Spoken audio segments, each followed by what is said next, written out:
Então estamos iniciando mais um Fronteiras da Dobra. Em cada seminário uma pessoa inventa uma coisa, uma explicação sobre o que é a dobra. É isso, né, Vini? Então eu vou falar o que pra mim ficou, né, de dobra, assim, quando fiquei sabendo desse espaço e que o nome seria dobra. Pra mim tem muito a ver com dobradura, né, que é a possibilidade de pegar um papel e inventar e criar coisas, né, a partir das dobras feitas. Então pra mim a dobra é isso, assim, criar a partir de um material que não sabemos o que é, né, que pode ser usado para várias coisas e fazer dobradura e criar coisas, assim. Então aqui é a dobra, é esse espaço que vocês uns já conhecem, outros estão conhecendo. E esse é o quinto Fronteiras. Esse é o quinto Fronteiras. A ideia é fazer um encontro desse por mês, né? E esse espaço, também vou falar que pra mim, eu participei de quase todos os outros, mas entendo que é um espaço para costurar saberes, para costurar inquietações, questões de cada um. Às vezes os convidados têm bastante a ver com a psicanálise, às vezes não, às vezes tocam em questões que a gente pode ir fazendo pontes, né?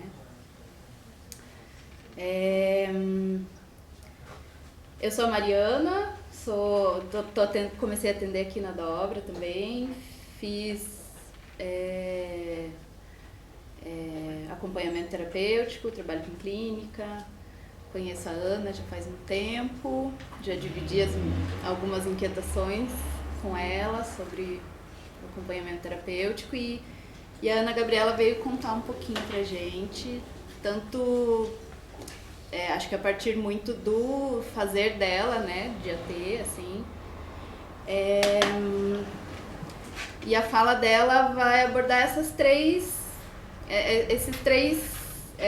conceitos, de algum modo, que quando a gente fala acompanhamento terapêutico, então o acompanhar, o terapêutico, e isso é relacionado com a psicanálise, assim. Então esse acompanhar, né, que ela vai falar um pouquinho desse espaço, da questão de um espaço social, de um trabalho que é feito para além simplesmente da palavra, uma atividade às vezes envolvida aí, o terapêutico envolvendo as questões que tem a ver com isso, né, do que é o terapêutico. Então a demanda, essa questão, né, que a clínica, como que a clínica se coloca aí, né, nesse fazer de acompanhar, e algo do que a Ana também escreveu, né, na divulgação aqui pro evento, que é essa construção de uma posição desejante.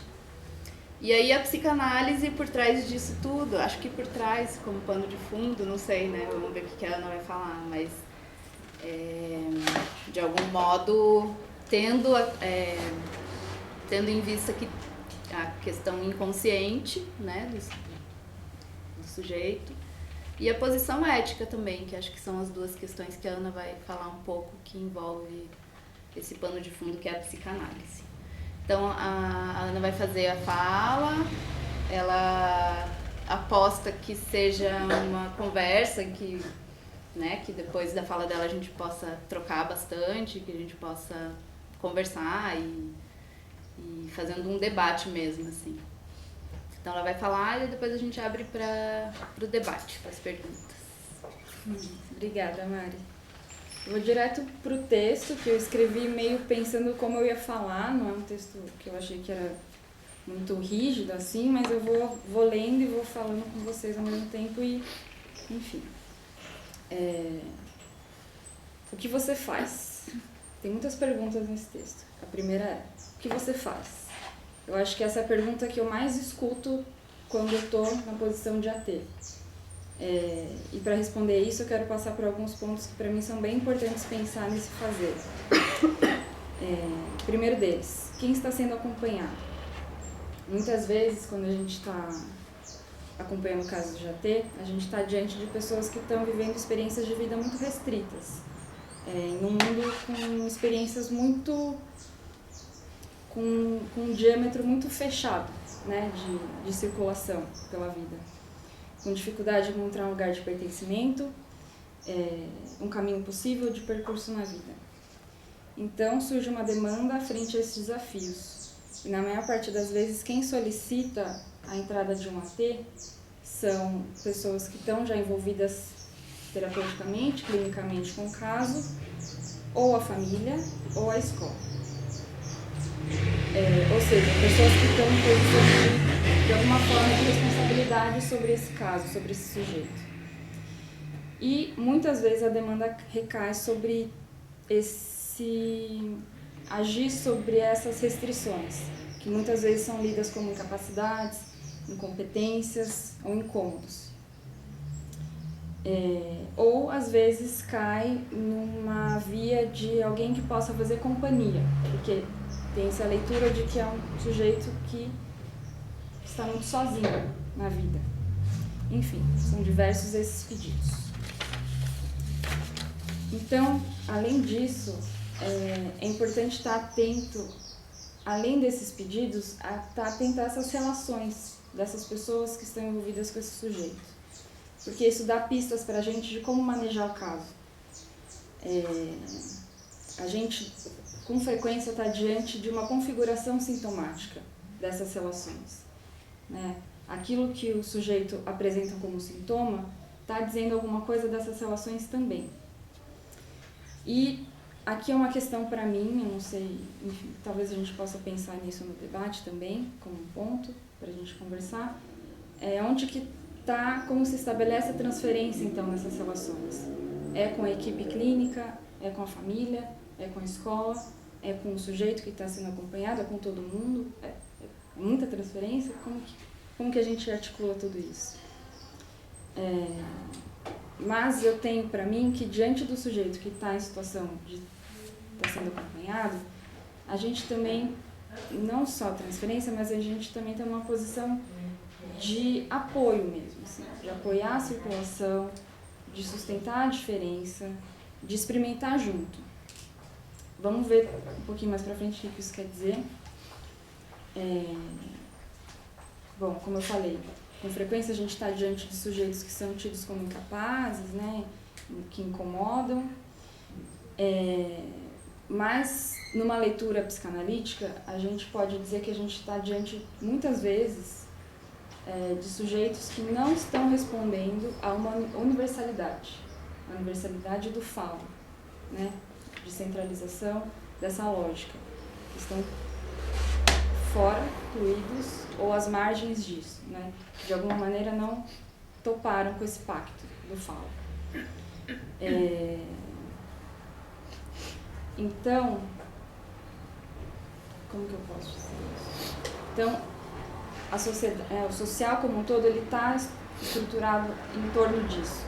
Então, aqui eu gosto de dizer assim, a gente está diante de duas coisas que se colocam para fora dessa lógica do falo, né? Tanto o sujeito enquanto sua própria estrutura, né? Ele está numa posição às vezes de fora fluido disso, e a sociedade como um todo trabalha, né? Opera em torno do falo, acaba segregando, né, esses sujeitos. Então ele tem a sua própria posição estrutural, na foraclusão, e está dentro de um social que tem esse desencaixe. Então, como que a gente pode pensar na inclusão daquele que está fora fluido? Bom, uma coisa importante também. Acontece muitas vezes, nos casos de AT, a gente está diante de casos com síndromes ou deficiências, ou, enfim, questões orgânicas importantes e graves. E dentro desses casos, a gente vê o atravessamento do real desse real na constituição psíquica. A gente não está falando de casos que a gente não vê uma constituição psíquica acontecer sem a incidência desse real, tão real, do corpo, né? Bom, outra coisa que eu quero, só para fechar um pouco assim, diante de quem que a gente está trabalhando, né? Quem são os casos de AT, eu quero sublinhar uma coisa que para mim é muito importante, que como muitas vezes, né, os ATs vêm, na maioria das vezes, os casos chegam para nós indicados por toda essa equipe que eu já falei, família, escola ou equipe clínica, para mim é muito importante não tomar o sujeito pelo seu sintoma, porque às vezes com o olhar clínico isso a gente pode correr esse risco, né? A gente está diante de um sujeito que come, dorme, né, pensa, caminha, e nesse mundo que a gente está vivendo, né, da patologização em massa, né, a gente está vivendo para mim esse é o excesso do nosso tempo. Para mim isso é muito importante de não escapar, assim, porque eu acho que na clínica muitas vezes a gente corre esse risco, mas no AT é muito difícil a gente cair nisso porque a gente está acompanhando esse sujeito nessas vivências, né? Quando ele come, quando a gente está caminhando, quando a gente está vivendo. Porque o AT acontece, enfim, nesse campo da vida, onde a vida acontece, né? A gente está sempre acompanhado por essas contingências. Bom, agora eu vou passar para o AT psicanalista, né? Aí outra pergunta, né? O que faz um psicanalista? Para falar disso, eu quero falar da formação. A formação em psicanálise passa pelo tripé, né? A formação, a gente diz que ela passa pela análise, pela supervisão e pela formação.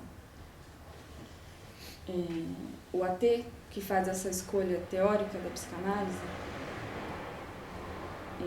que se apoia nessa formação, a gente está diante de uma questão fundamental da formação, que é a ética da psicanálise. Bom, a ética da psicanálise tem muitos desdobramentos, mas eu quero colocar 2 pontos aqui que ela está articulada com o desejo de analista. Então, no fazer do AT, quero fazer um paralelo, uma brincadeira de desejo de acompanhar. Será que existe esse desejo, né? Enfim, se a gente pode chamar assim, né, essa posição. Bom, e um ponto bem importante da ética da psicanálise, né, da formação do psicanalista, é que é a advertência da falta, né? A gente está numa posição em que sabemos que não há complementaridade, né? Essa é radical, né? Esse conceito, a gente não trabalha fora dele, né? Bom, sabendo disso, né, dessas 2 posições, dessas duas questões, da falta e do desejo, é que o AT pode ir a campo. Bom, como analistas, a gente pode, isso a gente escuta na clínica, né, na nossa formação, de não responder à demanda, mas a gente não responde, mas a gente consegue acolher, né, tem essa diferença entre responder e acolher, justamente por estar advertido da radicalidade da falta.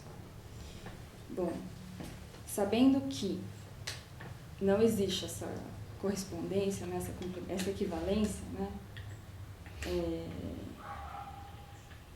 o AT ele não vai na direção da adequação, né, lembrando, né, dos predicados que eu usei, né, que incomodam, que atrapalham, que são às vezes insuficientes, enfim, incapazes. O trabalho do acompanhamento terapêutico não vai na direção, então, de uma adequação, né, de fazer, de uma correção disso tudo, porque, justamente, não há complementaridade, né? Então, e, além disso, cair nesse engodo seria, muitas vezes, né, deixar de fora o próprio sujeito que está sendo acompanhado. Porque isso, com frequência, são demandas desse círculo que eu falei que está em volta.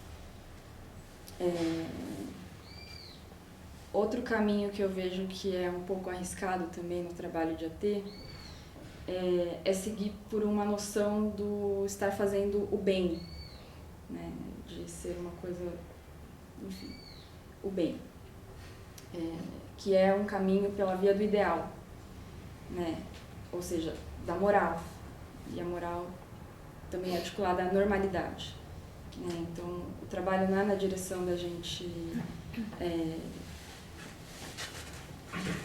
e aí sendo bem teórica, né, de neurotizar um caso, né, de que ele possa encontrar recursos para responder neuroticamente a esse meio, ao campo onde a gente está inserido com o caso.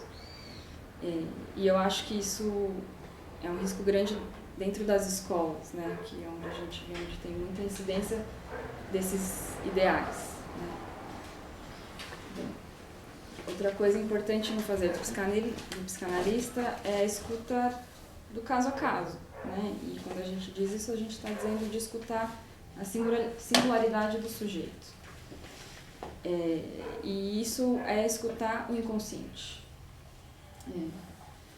No acompanhamento terapêutico, eu penso que muito mais que ouvir esse inconsciente, essa manifestação disso, é legitimar, né, essa escuta.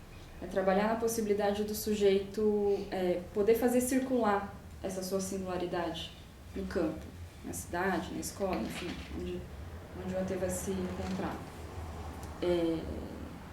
De poder sustentar essa diferença para que ela possa circular, para que ela possa encontrar campo, viabilização social.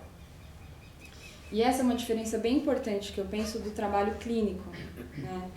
Porque o AT está com, no seu caso, com presença, né, de ato, né? Ele leva o seu corpo junto para o social.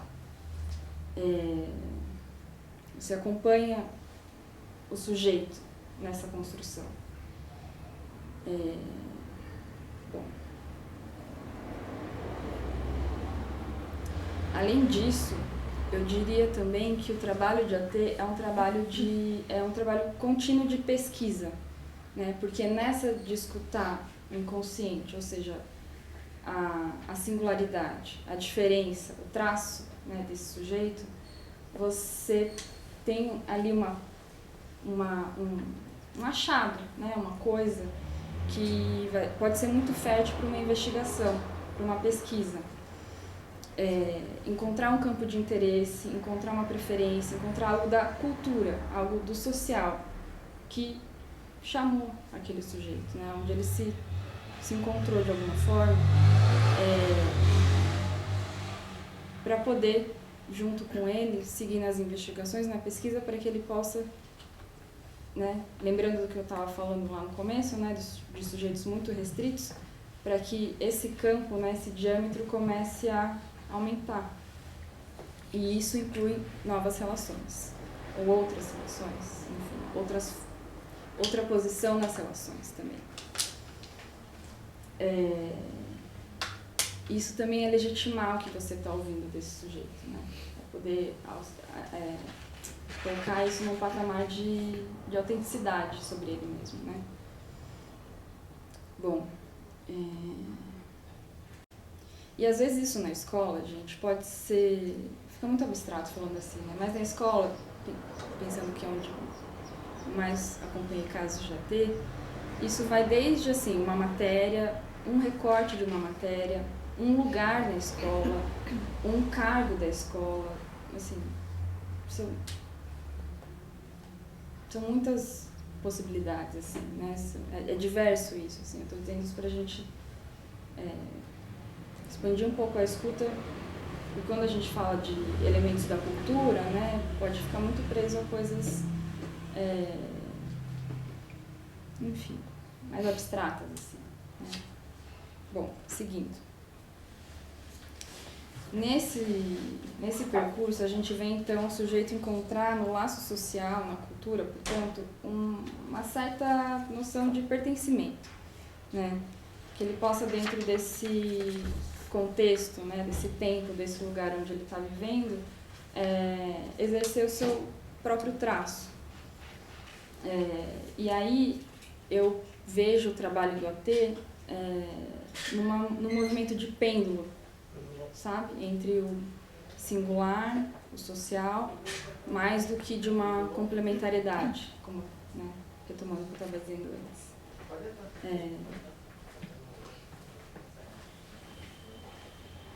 Nas escolas é muito comum a gente ouvir pedidos de realização de tarefas ou de atividades específicas, né, indo nessa direção da complementaridade, né, de adaptação.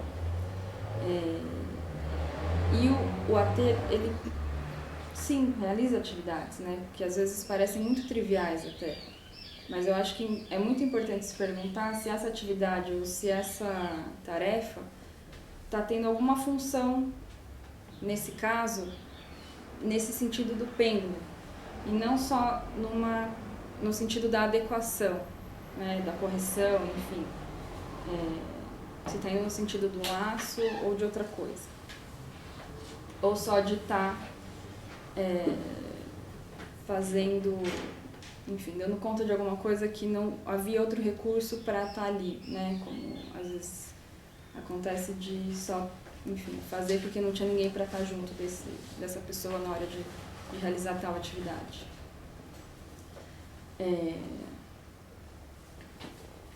E tem outra coisa também que eu acho importante aqui, sublinhar, que isso não quer dizer também, que às vezes a gente fala isso, pode ser tomado pelo oposto, que é fazer o que o sujeito quer, né? Fazer o que o acompanhado, enfim, quer. Né? Às vezes é outra coisa que se trata. As escolas muitas vezes vivem um certo imperativo da inclusão, né? Incluir, porque isso está num plano, está numa, enfim, está no discurso. Tem um tanto do politicamente correto envolvido nisso, mas muito também fundado, assim, a escola é um lugar muito da excelência da norma e dos ideais, assim, né? E aí um aluno que desafia esses ideais conturba um tanto a escola, né? E ele cutuca essa generalização que a escola, em cima da qual a escola trabalha, que é importante a escola trabalhar, né? E aí eu penso que a escola que se propõe a trabalhar com inclusão é uma escola que entende que a escola é quem faz a inclusão. Digo, a inclusão não é tarefa única do AT de cumprir, né? Ele pode ser um agente junto, né, com todo mundo que participa da escola, desse trabalho de inclusão. Mas às vezes vem uma demanda assim de tem um AT, então ele está incluído, ou o AT vai incluir ele, né? Mas isso é um sistema, né? É uma organização que precisa trabalhar para que a inclusão aconteça. O AT pode ser um agente disso, mas que essa demanda não recaia só em cima dele, né? Porque aí a gente está no risco desse aluno, porque dentro da escola ele é um aluno, de não encontrar um lugar de aluno, né? O aluno ele tá nessa posição diante de um professor, né? A relação entre o AT e o aluno é outra coisa, né? Enfim. E aí eu quero falar um pouco de como que o AT também tem esse duplo trabalho agora, né?